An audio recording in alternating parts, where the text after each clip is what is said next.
making the trek from wherever you came from. I think a few of us came down from London, bright and early, to be with you here today. This is going to be a session about everything you ever wanted to know about the UN climate talks, but we're too afraid to ask. There's a few things I'm required to read out before we begin, just by the World Transformed. So there's some volunteers floating around. You'll see them in TWT t-shirts. If you have any access needs for us to adjust the session, just let them know. The World Transformed is creating a space where people can learn and debate with each other in an environment of kindness and respect. So there's a few ground rules of engagement to guide our conversation today. There's an assumption of goodwill. So if someone's saying something to you, that you disagree with, please assume some goodwill. We're also going to be aware of the amount that we're speaking, so trying to be concise. We're going to call out bigotry where we see it. This is a pluralist space, and we encourage camaraderie debate, but no bigotry. And yeah, we're going to be kind to each other. They also would love it if you could acknowledge all of the hard work of many, many volunteers to make this festival possible. By donating if you feel like you can, and by watching out for the digital hub that they're launching online around political education. So those are all the formal requirements out of the way, so we can begin our actual session. So we've got a session today that's going to involve you as well. So we're going to have a little bit at the start to just hear from people who spent probably too much time at the UN climate talks, but then we do want to hear your views as well. And we have some questions to guide those conversations. So there will be a bit of breakout, and then we'll come back together in what they call a fishbowl. So we might do some rearranging of the room at various stages to accommodate that. So if you have any issues with that, just let us know. But yeah, so my name is Thanki. I'm from Belfast. I'm one of the co-coordinators of the global campaign to demand climate justice. It's a network of over 250 organizations, other networks, movements, mostly from the global south, but obviously some in Europe and North America as well, organizing together to, as the name would suggest, demand climate justice. And with me today are Noelie, Pascoe, and Aneesa. They can do full introductions to themselves when they take their turn. And the reason or the impetus for this session today is quite simple. In little over a year's time, the UK will be hosting what they call COP26, the 26th Conference of the Parties, in Glasgow in December 2020. And this is a massive political moment in international climate politics, and the world will really descend on Glasgow and on the UK for a short period of time. It'll be all over the news, and it will dominate the political agenda of climate change anyway. And as we know, climate change itself as an issue is rapidly going up, and we saw on the climate strike on Friday, and becoming a very major issue and becoming very mainstream. So next year will be a big milestone, and we're already beginning to get ready for it. So there's a few things I wanted to share and help us try and come to terms with in terms of the United Nations and particularly the climate negotiations. I think that the best way to understand the process is as a space and a battle between colonizers and colonized. So the entire debate around climate change, as we know, is really a debate that's fundamentally about the political economy. It's about maintaining the dominant system, maintaining the profits of the few at the expense of the lives of the many, and really deciding who lives and who dies, and determining the amount of suffering that we're willing to tolerate.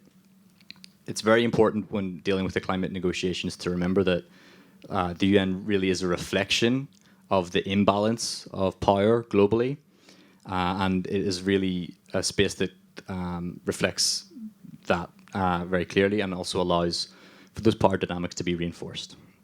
It's not an even playing field, and we have to keep that in the fore of our mind. The position of the global superpower, the United States, is heavily shaped by corporate lobbies, from the automotive to chemical to agribusiness to obviously the fossil fuels, and Pascoe will speak a little bit about that.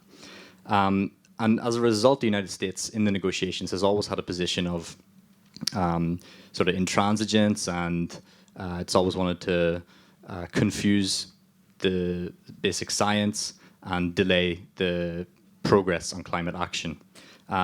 This is before we even begin to talk about climate justice.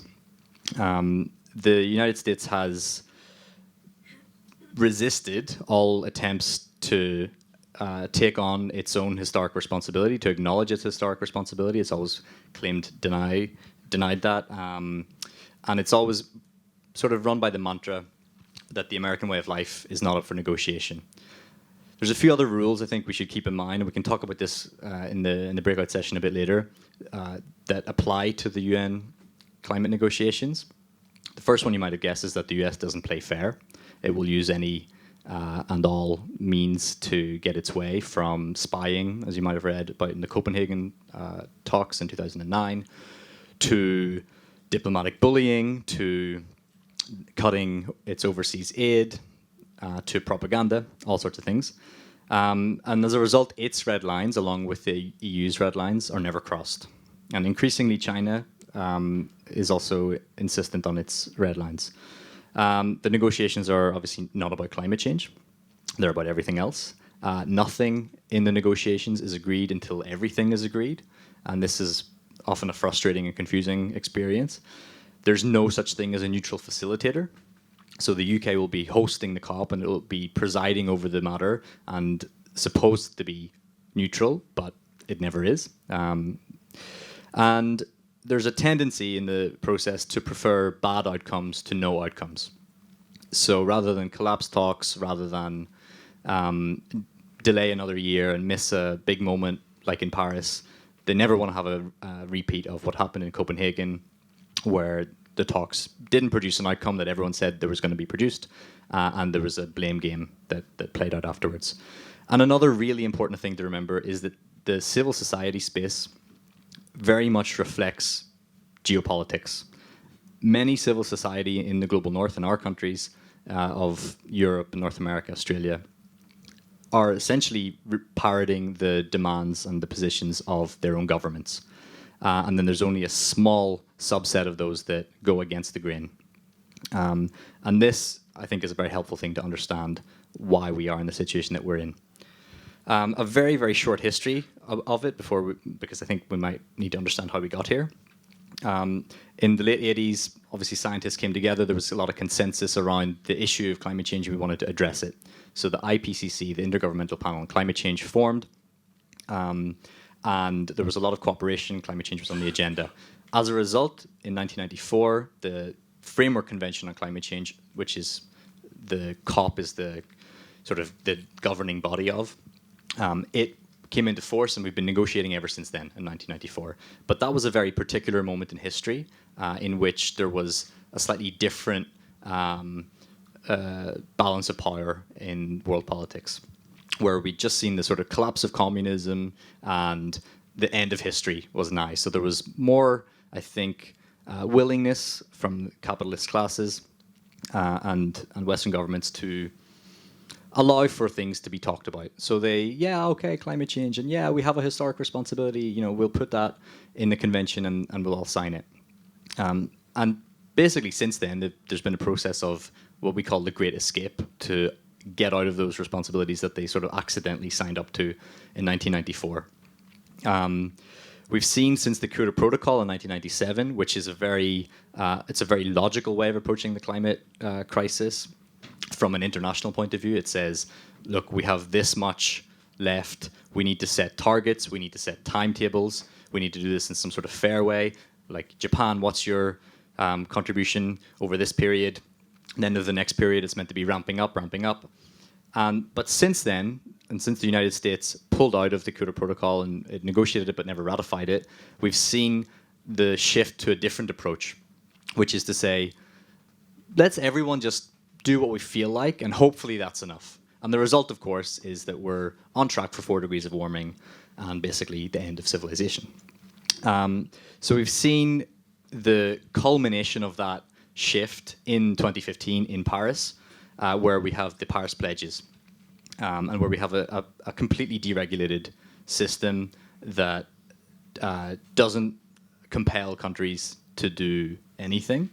The developed countries have shirked all of their legal responsibilities, going as far as to include a clause in the agreement that they are not liable for damages that are currently occurring. And since then, we've been negotiating on a rule book and how are we going to implement the Paris Agreement, and a lot of the momentum is gone. And the narrative is very much, we have the Paris Agreement, there's no need to worry. But as we know, there's a massive need to worry. Some of the big fights, to just give you a flavour, without going into any of the detail, the major fights at the talks are, and always have been, the need to recognize the differences between countries. So what they call differentiation. Why do some countries bear a much greater responsibility than others? And what does that mean? Finance, like how are we going to actually implement? What are the means for implementing all of these things? If you have countries that are in varying degrees of development, how can you expect them to make climate change a priority and redirect essentially all revenue towards that. So that's been a massive fight, but it's also about technology and about capacity. And big fights around recognition of the fact that climate change is already here, dealing with the impacts, the losses and the damages, and adapting to climate change. And there's a lot of reluctance from the developed countries to do that. And then, of course, there's an opportunism, right, that exists within capitalism. How can we make profit from this crisis? So there's a huge fight always and forever about markets and what role do market mechanisms have in dealing with the climate crisis. And there you see a very clear ideological battle where climate justice on the one hand says, no, the market mechanisms will never work. And on evidence that claim is true. That's not an ideological position any longer. That's just fact. But you still have this insistence that, no, we need to incentivize and the market will regulate things, and it's just by putting a price on carbon and all of that kind of stuff. So what do we do about all of this? So there's a few kind of ideas that are very common, I think. One is like, we're just going to burn down the COP and just put a big circle around it and just shut it down and prevent negotiations from happening. And that might be very cathartic and that might make some of us feel good. Maybe some of us who have more, riot tendencies or maybe a bit more black bloc tactics in mind. But in terms of strategic value, that offers very little, right? Because what we actually need globally is for countries to cooperate. This is a global problem, a problem of the commons. It can't be solved in a individual or in a national basis. This is essentially requires an internationalist approach.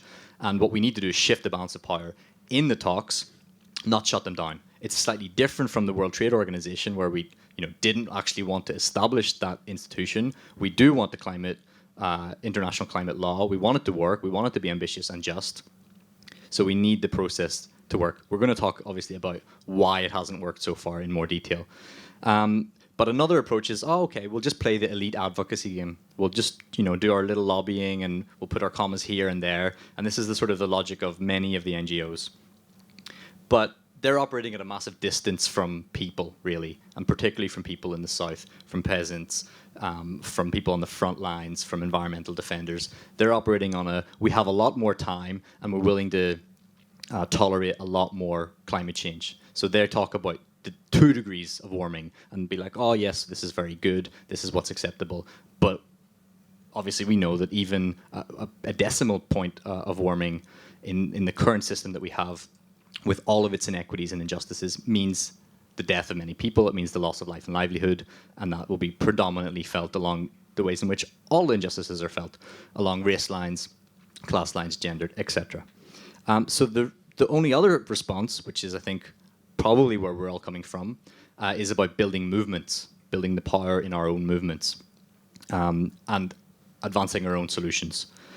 We know we have very limited time and resources. We know that as movements, we need to be more strategic. We can't be everywhere, but we sort of need to be. We need to raise collective fights. We need to be more than the sum of our parts and bring about transformation in that way. We know that we can't win climate change alone. To win on climate change actually means winning on every other issue that we have. Economic inequality, right to food, right to energy, right to a clean environment. It's not just about reducing emissions, it's about everything else that facilitates that. Increasingly, there's an understanding that that's true. That's true at the United Nations as well. So we're going to talk a lot more in detail when we come into the fishbowl, and you're going to be able to ask more questions.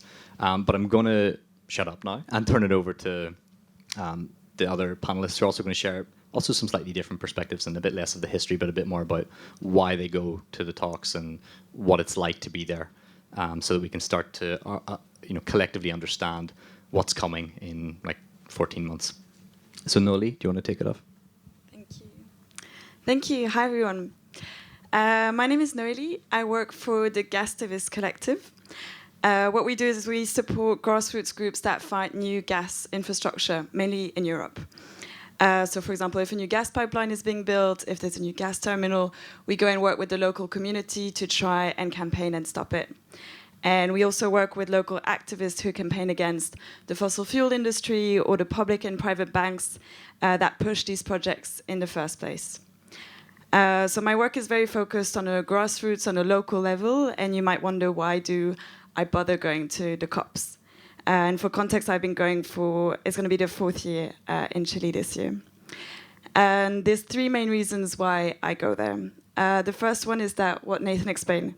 It's a really important space that we cannot ignore.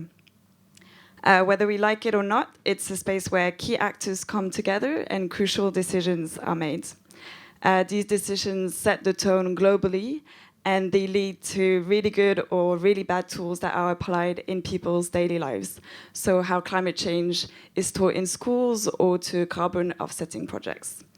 And so I go first and foremost to support the work of people who are trying to bring more radical ideas into the space and who are trying to shift the debate towards more people-centered solutions and just solutions. So the work that Nathan is doing. And a part of this work is to call out the fossil fuel industry that attends these talks and that kind of uses it as their playground. And we try and make sure that their greenwashing doesn't go completely undisturbed. And I think Pascoe is going to be talking about this quite a bit more. The second reason I go is to make the link between inside COP and outside in the real world. For the last 2 years, we've been inviting grassroots groups to come with us to the COP, supporting them when they're there and creating spaces for them to share their stories and their experiences. And the COPs really easily become this bubble of intellectual debate. And I believe that it's really important to bring the voices of frontline communities, impacted communities, to remind people of the urgency of climate change, of the reality of climate change. But also COP brings a lot of political and media attention. And it's a huge opportunity for grassroots groups to use the spotlight of COP to internationalize their own campaigns and their own struggles, and to be able to build pressure within their campaigns. So making the link between inside COP and outside COP is, for me, where there's really a lot of power and is really interesting to be doing it. And it can take a lot of different forms and a lot of different ways. And I'd really encourage people that want to be engaging in COP in Scotland to start thinking of how this might look like in the context of Glasgow. And the third reason I go to COP is to build international resistance. The corporations that we're fighting are globally connected. They've got huge financial resources. And if we want to take them down, we also, as movements, have to be internationally connected, have connected dots between our work, and practice international solidarity. So, for example, if there's a community in Mexico that's fighting a new gas pipeline, we have a role in Europe to play to hold accountable the European companies that are building this pipeline in the first place. And so these international links that make our campaigns stronger and allow us to win are built on trust and relationships between people. And the COP is one space where we are able to build these relationships. We get to interact, to learn, and to work with groups that have a shared political analysis from all around the world. And these relationships, we carry them outside of COP, and we use them throughout our work outside during the year. And the COP is also a huge opportunity to discuss together and to really start thinking about what we mean by climate justice, what do we mean by a system change, and get really different non-European voices into our debates. And these discussions happen, of course, within the COP, but also at fringe events. There's usually a people summit that happens around COP. There's youth events like the Conference of Youth that happen just before. And these are really great spaces to engage with the people that are going to be at COP, even if you might not be yourself able to attend the COP. And again, it'd be great to start thinking with the people of Glasgow about what these spaces could look like and how we can make them locally relevant to Scotland. So to summarize, the COP is going to be happening next year, whether you like it or not, and it's totally fine if you don't want to be engaging with it. But it's also a huge opportunity, and you can use it to your own advantage. So if you do want to engage, I'd really encourage you to start thinking of how you can support the great work that's being done by some people inside, how you can help make the link between inside COP and outside COP, and how you can help create spaces of exchange around the COP and have discussions about effective international solidarity. Thank you.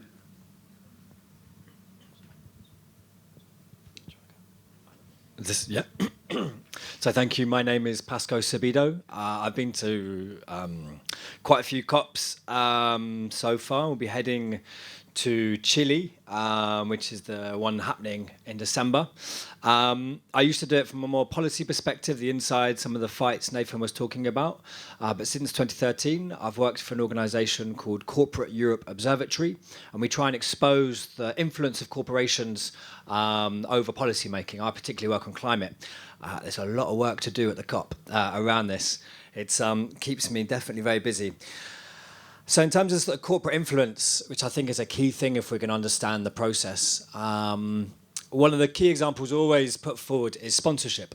Who sponsors the COP, the climate talks? Last year, they were in Poland, in Katowice, and we had coal, oil and gas companies all sponsoring, using this as an opportunity to say how keen they were to tackle climate change, how digging up coal was actually quite climate friendly. We had gas-powered buses, we had all sorts. So, of course, it's a really important opportunity for many companies, not just for the greenwashing opportunity, but also sponsoring gets you events on the inside. It gets you a space in the negotiations. It means you can bring politicians to your space, to your events, lobbying opportunities. So it basically provides you access and influence, which is why a lot of companies are really keen on it. But it's always been the case. Any COP, that's the case, because a COP really is worth understanding. Whoever hosts it uses it as a shop window for their own national industries. So in Paris, the big climate talks back in 2015, we had the likes of Engie, so it used to be called GDF Suez, big energy company in France. You had EDF, the big nuclear company in France, all claiming how green they were. So it's a shop window. So I think it's worth thinking, who's going to be the sponsor of COP26 as well? Is it going to be BP, who's claiming they're doing great things? Someone like Drax, who's now burning biomass, or the big energy companies, some of the big 6 utilities. And so if they are the sponsors, like Noelie said, how can that be used to link to our own movements, to our own fights happening at local and national level, to make sure that we're making it relevant? And just say, so we hear about greenwashing. What we call it at the UN is actually blue washing. It's these companies wrapping themselves in the blue flags of the UN to pretend they're pro-climate. But it goes so much further than sponsorship. I mean, this is really the tip of the iceberg. Corporations have been actively participating since '94, if not before, at the Earth Summit, which gave birth to the idea of having these talks.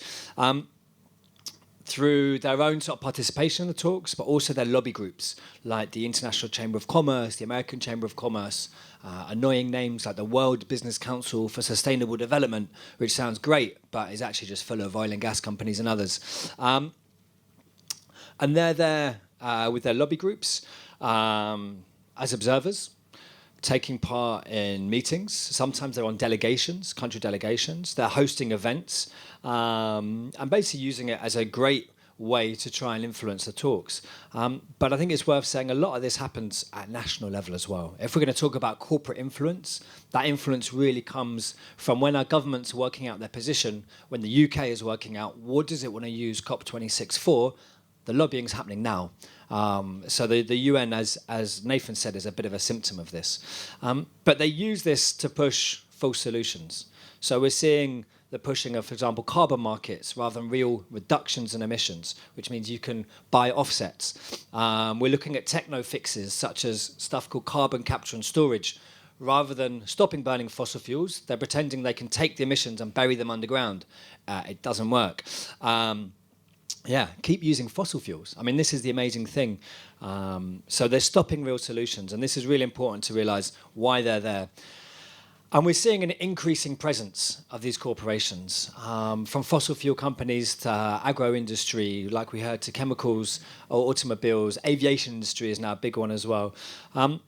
And their role is being formalised, which is quite scary. They're being seen more and more as partners by the UN itself, rather than just sort of observers. I mean, they now have an industry day during every COP. Last year it coincided with the Youth Day, which the youth are not particularly happy about.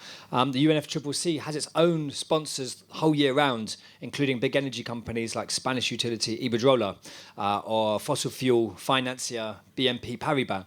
And unfortunately, the big, what's called the Global Climate Fund, the Green Climate Fund, sorry, which is supposed to fund climate action, which is funded by governments, even has some of these companies on its board deciding decisions of where money is spent.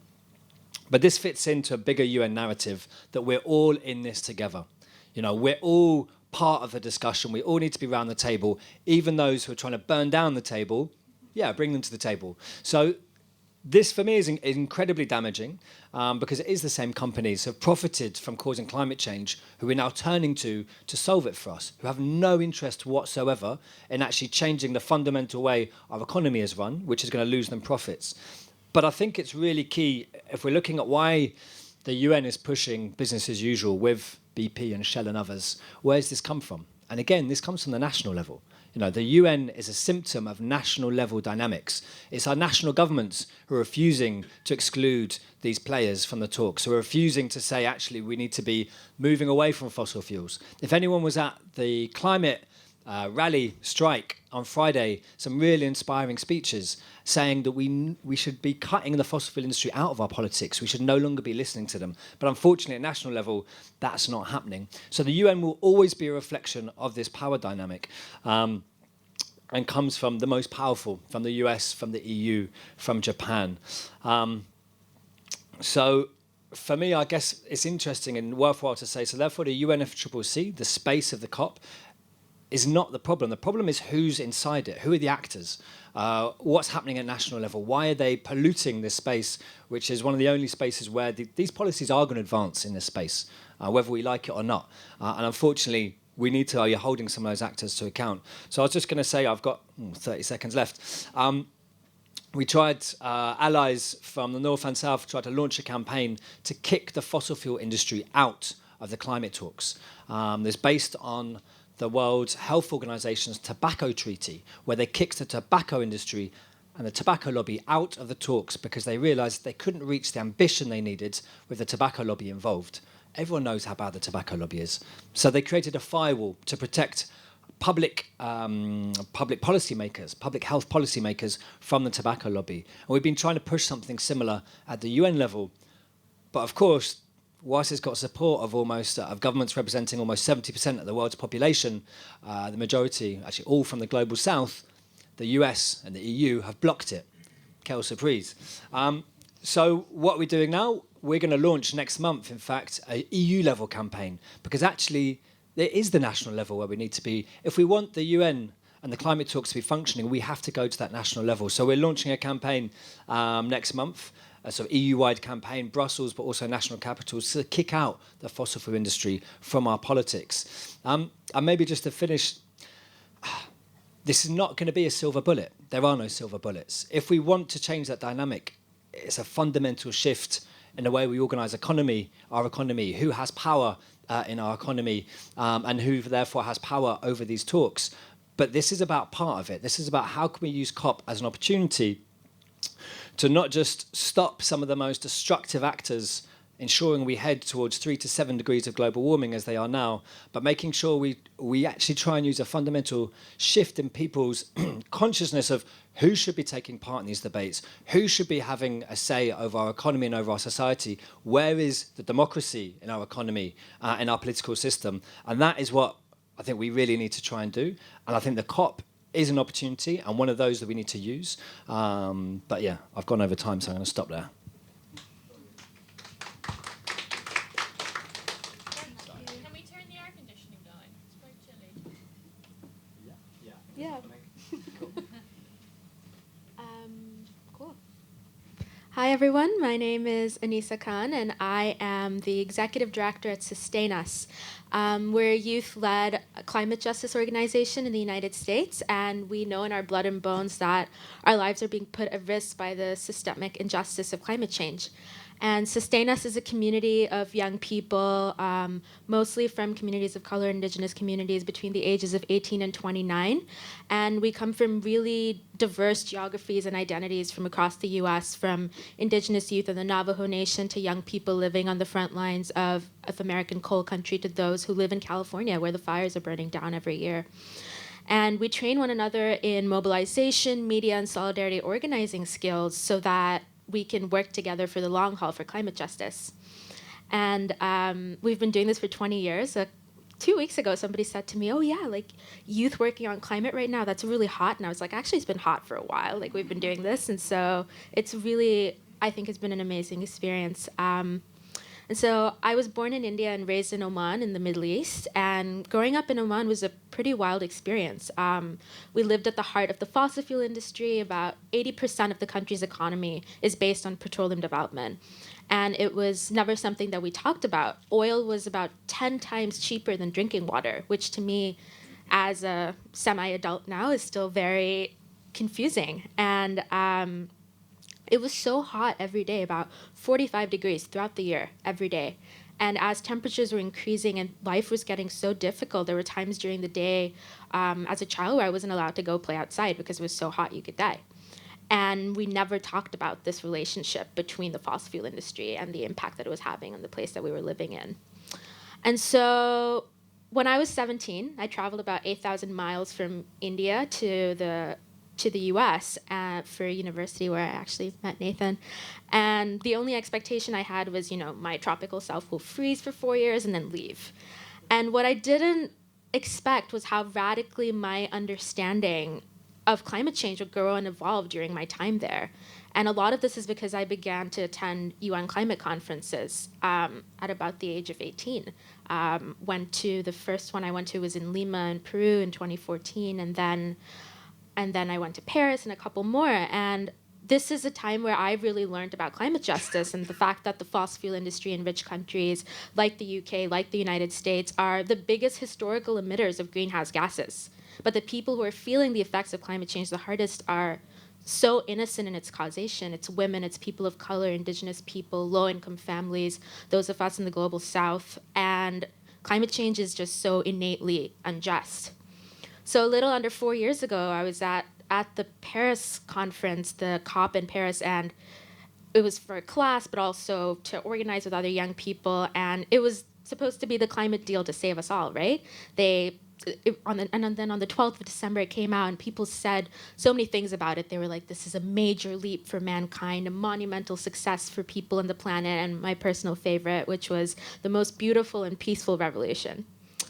And countries said that they would work together to, limit global temperature rise to well below 2 degrees while attempting to, stay under 1.5. But at the same time, what we're seeing, and we've talked about this, is that commitments to the Paris Agreement are taking us to a world that's 4 degrees warmer by the end of the century.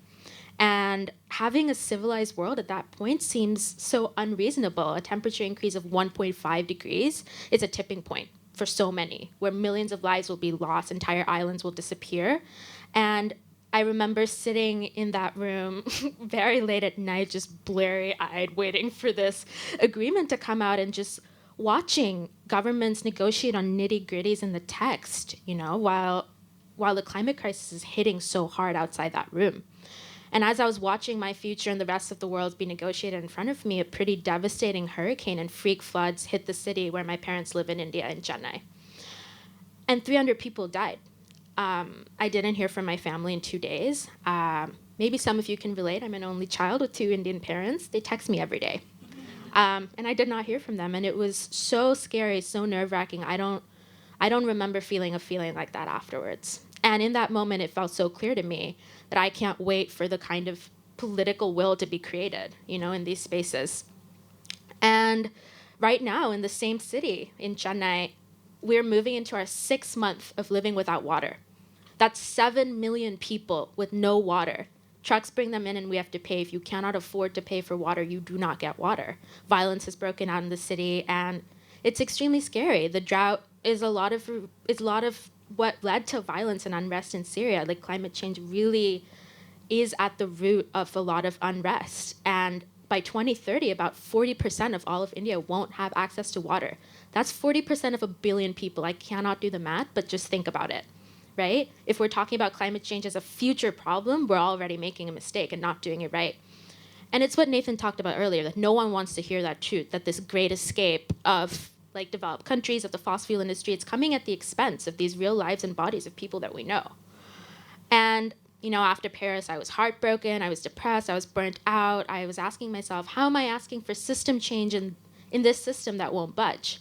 And also, I'm sure you're like, why is she on this panel? Why didn't she just leave after this? And I think that there's a lot of reasons that I keep coming back, and reasons that I also think hold true for why people here in the UK should be organizing around COP26 in Glasgow.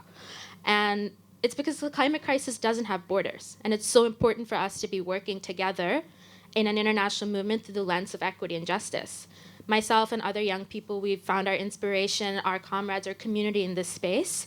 Organizing can be so isolating as well, and it's such a gift to have access to a space and moment where brilliant minds who envision a better world that you are also envisioning are in one place. Like, all 3 people on this panel, besides myself, I've met through doing this work, which is really amazing to me. And a lot of governments and corporate CEOs and lobbyists, they really lack the kind of deep imagination and vision and creativity that we need to truly challenge the roots, like the capitalism and colonialism that lie at the root of the climate crisis. And corporate CEOs and governments have had a stranglehold on the UN climate talks for longer than I've been alive.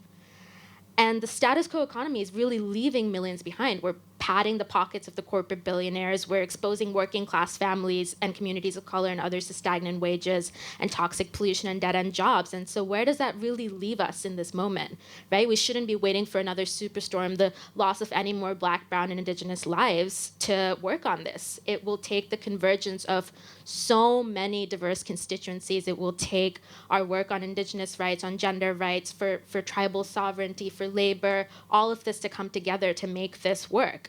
And so it's so important for us as the People's Climate Movement to be making those radical asks, because we're not seeing it happening inside these intergovernmental spaces. We have to be the ones demanding that fossil fuels are kept in the ground. We have to be the ones saying, transform our energy systems with a just transition. And we have to be asking, where's the money to help countries adapt to the climate crisis? If the governments can find $13 trillion to bail out the banks, then why can't they find this kind of money to save lives? And so it's so important for us to say no more carbon colonialism, no more corporate capture of our food systems, and no more environmental racism, and just any more of this kind of painful injustice that stems from the climate crisis. And I think especially as people living in the UK, people living in the US, there's no excuse. There's a moral responsibility to show up for marginalized communities and to show up for people in the global south who don't have this kind of opportunity to bring the stories of their struggles to this space and to really highlight it for them in certain ways. And I think to serve as a reminder to governments about what they're negotiating on, our literal lives, and to remember that a lot of the time, the narrative that comes out of these conferences is this was a great success, and that's not totally true. And it's to also remind them of that. And there are centuries of colonial and ecological debt that this country and developed countries owe that has to be accounted for. And it's so important because the survival of millions and finally our own depends on it. And so that's very much why I keep going back and why I will see all of you in Glasgow.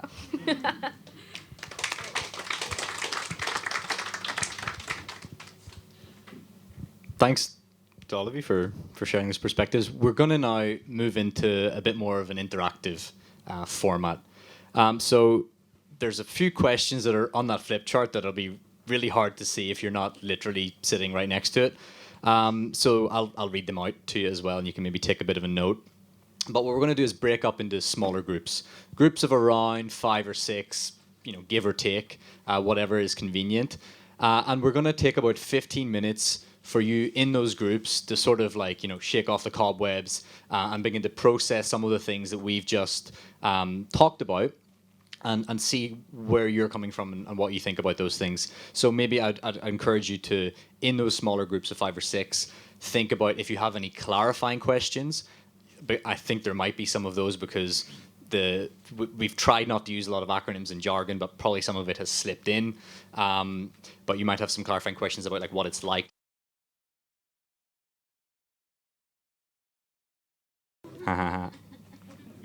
Yeah, go ahead. And we have another mic. Thank you.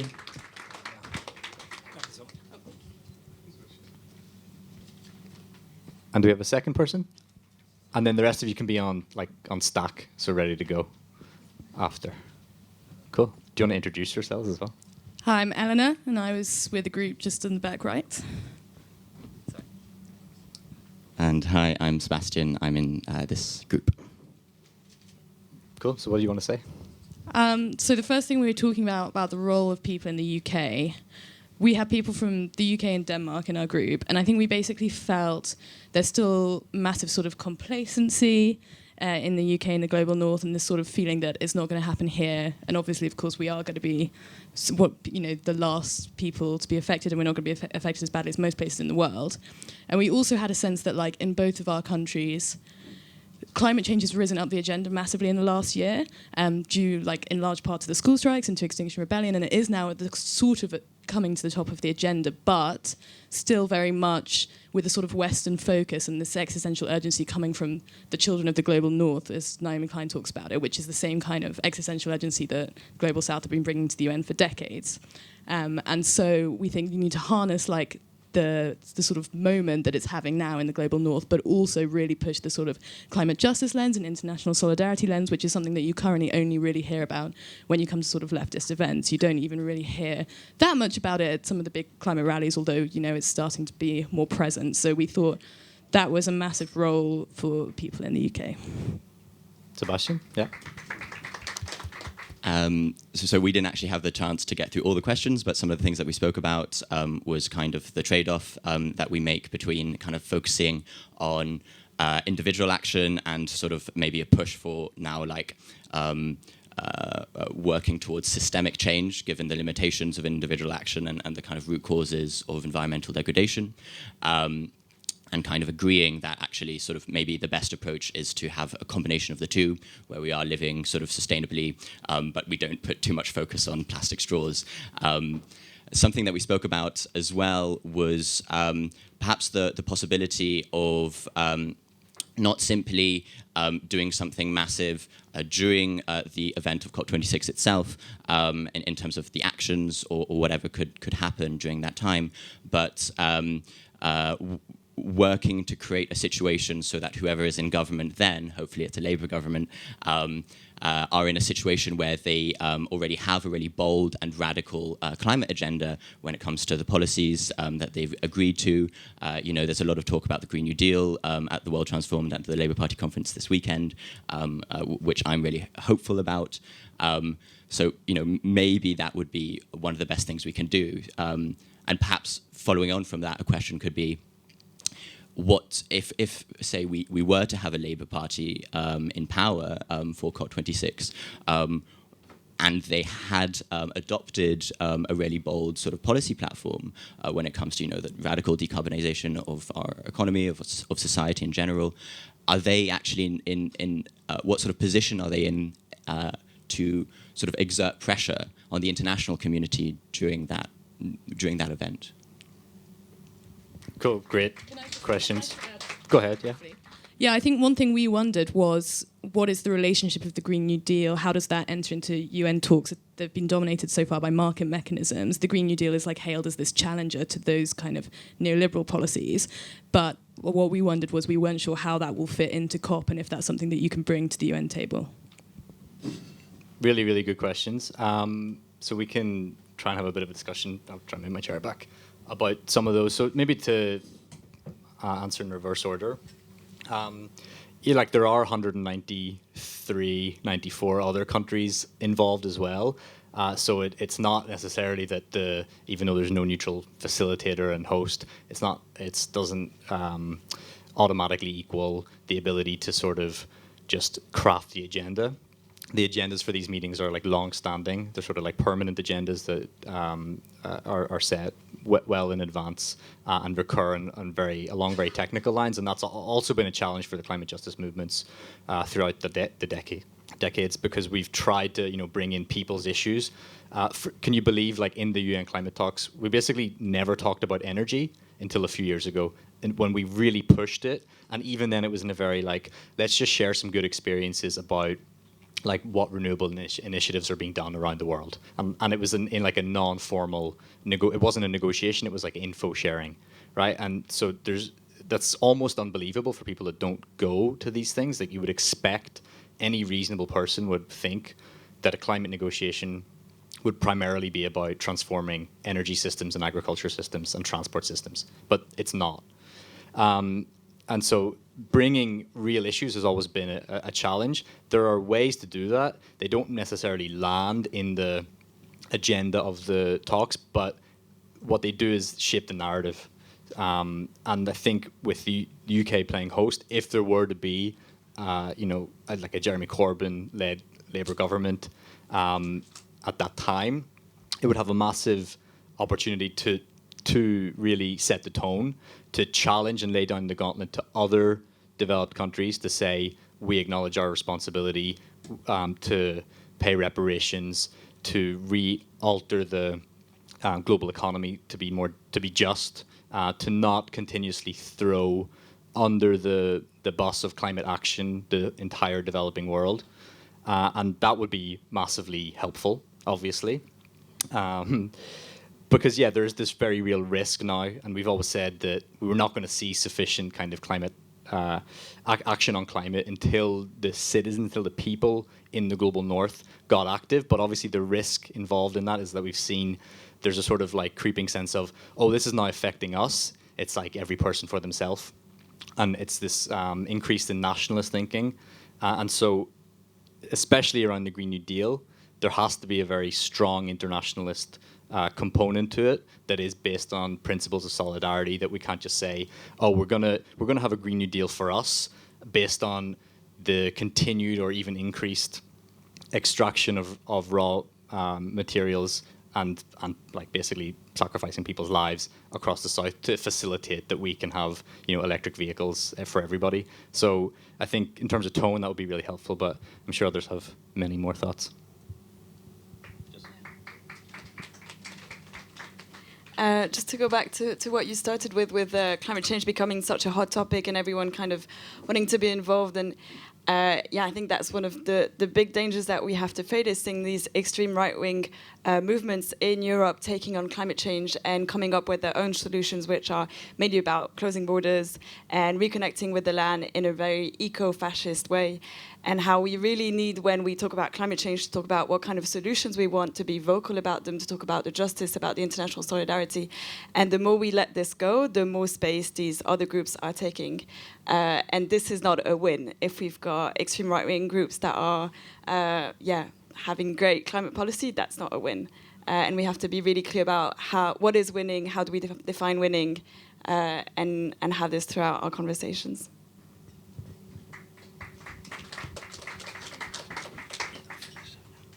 Yeah, so I think the question around a Green New Deal feels particularly alive, especially coming from the US and given just how much hype is there around it right now. And I think that this was a question we wrestled with last year when we were at the COP, because it was the first time that young people in the US were doing a massive action around the Green New Deal, and at the same time asked if Sustain Us as as a US-based youth group, could amplify it at COP. And I think that like having a Green New Deal is such an amazing opportunity for like policies that will change people's lives. And at the same time, the like original New Deal left a lot of people behind, right, in the US. And it's so important to have people engaged in that process at the national level. And also there's this American exceptionalism that my story is the most important when I'm at the international level, when it really isn't.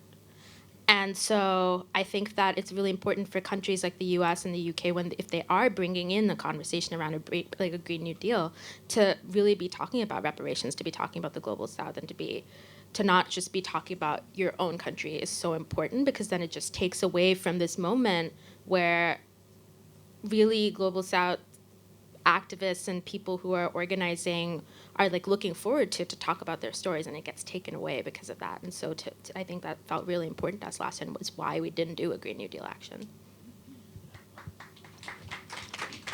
I'll just quickly add, I mean, it's worth saying at the COP, so at the talks, the UK at the moment today does not negotiate as the UK. The EU negotiates on behalf of the UK. So how the UK is able to sort of have its own presence in the talks will very much depend on Brexit, for sure, and what government we have, of course. But I think there's also a huge, at the moment, so we're just getting, on the 1st of November, a new European Commission begins. And they've said their priority within the first 100 days of the new Commission is to come out with a European Green Deal. I don't think they're calling it Green New Deal. Which is probably going to be crap, which is going to be in the interest of the biggest businesses in Europe, we've already seen. It's going to probably support fossil fuels. At the moment, it's going to support gas. I don't have much hope that it's only going to put a green veneer on on business as usual. But that's where the UK could also have a massive influence, because the EU's position at the UN talks is going to be really important, and how the UK has an influence on that is going to be really important, and how we make sure we do get beyond a very nationalistic, the EU as well has got a new department, I don't know what you'd call it, called Protecting the European Way of Life. Very ethnocentric, very fascist, I mean, if we're going to be honest about it. So how can the UK, if a Labour government has an internationalist outlook, really have an influence on making sure the EU doesn't fuck up as well? I think the COP could be important for that. And then just to say, so last year in Poland, the Polish government decided it was going to use the opportunity of the COP to really push the question of what happens to the coal industry. Unfortunately, it was less from the perspective of the workers and more from the perspective of the companies owning the coal mines and the power plants. But there is definitely a platform to be pushing an agenda outside of the negotiations, and even forcing some things sort of unofficially into the negotiations. So I think there is a great opportunity, but I think, as we've heard, it really depends what that content is, and how you do make sure we try and buck a trend which is quite dangerous in Europe, and I guess we're seeing in the UK, towards an eco-fascism and towards a very sort of batten down the hatches, close the borders, and we're just going to be okay in our little country.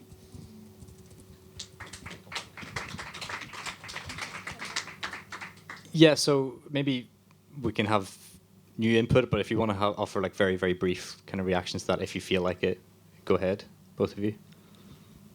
I'd like to just learn, because I actually didn't know that the EU negotiated on behalf of the UK. I imagine that must be the case for all EU countries. I'd be interested in learning a little bit more about that. I mean, I don't know if there's any more to add to that, but surely some of the countries do have some sovereignty in the way in which they negotiate their at that level, right? Is the EU negotiating because they kind of have emission reduction laws that they implement at an EU level as well? So is there still sort of national sovereignty on the table, so to speak? I think I wanted to know a bit more about the current technology and capacity fights, but that doesn't necessarily have to be a question for right now. Okay, so thanks both of you for those extra questions. We can get fresh fresh blood up on stage, and I can take a very quick swipe at answering that first question. while other people are making their way to the stage. So it's kind of a basic negotiating tactic that you would negotiate as part of a bloc. It's not just the EU that negotiates as a bloc. You have the developing world, in some instances, negotiating as one bloc.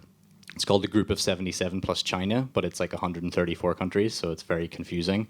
But you also have other smaller alliances. You have the Alliance of Small Island States, which is both Pacific and Caribbean islands. You have the African Group, which negotiates as a bloc as well. You have a group of like-minded developing countries. So you have India, China, Iran, Malaysia, Bolivia, a few others. And you have not just the EU, but you also have some of the developed countries negotiating as part of what they call the umbrella group, which is, it's really weird. But that's the US, New Zealand, Australia, Japan, Canada. And you can imagine the kind of antics that they get up to. So it is not unusual that countries sort of cede a little bit of their, speaking time and rights and coordinate positions. And so I think once you see that at play, it also helps clarify the way in which this is really a north-south fight that's being played out between states at the UN level. And then also you can see how the divide and rule of the developed world is implemented, because you have sort of various factions being split off, and the creation of categories like the most vulnerable, but it's like everyone's the most vulnerable, or even the small island states. It's like there's thousands of small islands across Indonesia, the Philippines, India, but they're not qualified as small island states, so they don't get, they have face the same issues, but don't speak in the same way, because they're obviously more economically powerful, and so therefore more of a threat to the likes of the United States. So I think that maybe that answers a bit. I don't know, Pascoe, if you want to very briefly on the EU. Yeah, just say this: the EU is in fact in Brussels. You've got the European Commission, which is a bit like the civil service, the ministries. You've got the Parliament, and then you've got the Council, which is all the different governments around Europe. And in fact, the European Commission has the mandate to negotiate on behalf of the EU 28, the 28 member states. And so they decide positions in European Council meetings. And they're informal energy meetings, they're called. And so this will be decided before the talks begin. So if you want to influence the EU position, you have to do so long before they get to the talks. And this is one of the many ways in which countries have ceded their sovereignty to the EU as a bloc to try and be stronger. But it's like a legal thing.